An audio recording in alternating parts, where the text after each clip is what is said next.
Welcome to the Rex Andrews Show. I would like to thank everyone for tuning in, those who are new listeners and those who return. Just a quick people story this morning, just a tender mercy story that I thought I had to share with those who follow along. You know, life is full of these interesting points, and we don't always know everything about this life. And so I wanted to share this story.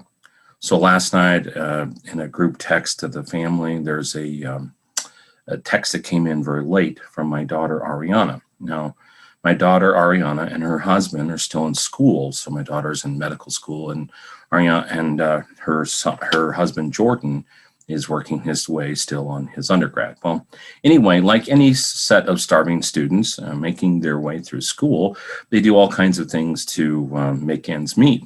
And one of the things that Ariana and Jordan and their wonderful, funny basset hound Buck have done is they're trading housing for time in a senior care center.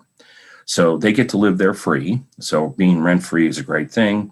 And then 2-3 nights a week, they actually do rounds and are visiting and checking in on the senior citizens in the center. So Ariana has shared before this lady named Alice, and Alice is near 101 years old. So she's lived this incredibly long life in comparison. That before Alice had been sort of in this state of disarray and confusion. At one time she had to take her out of her room and bring her back into the room because Alice was concerned that it wasn't her room. Well, anyway, last night Ariana went on rounds and checked on her earlier in the evening, and then was making the rounds later because they kind of do that. I don't know the exact schedule. And she was tempted to pass by Alice's room because she'd already visited her, but something prompted her that she needed to go in and check on Alice. So she went inside the room, and there's Alice in a prayer position, leaning up against the bed. And she went and checked on her, and she wasn't responsive.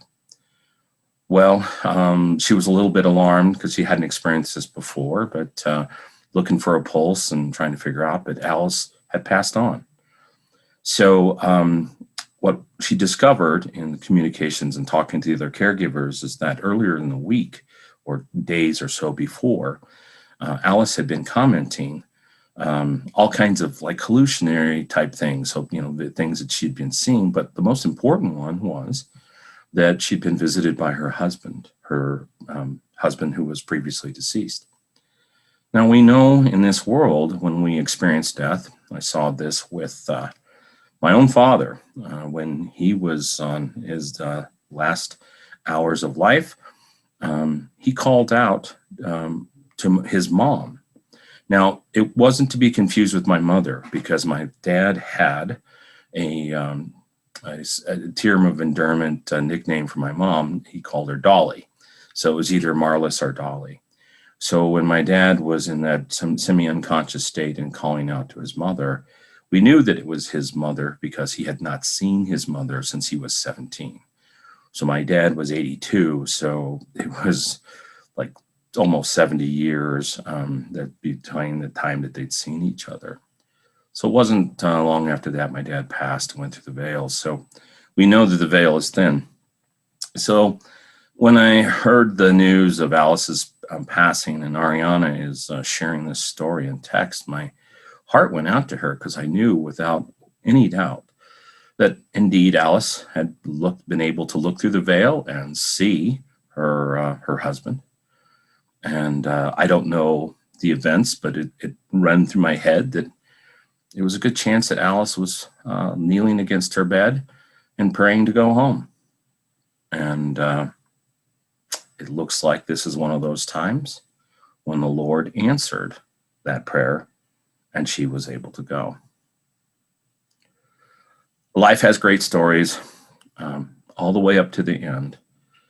And I'm sure that Alice is in a place where there's no pain and she is reunited with loved ones. And I just thought that was a tender moment that I would reach out and share with you. So until next time, the 3 things I always say: be safe, be bold, and make it a great day.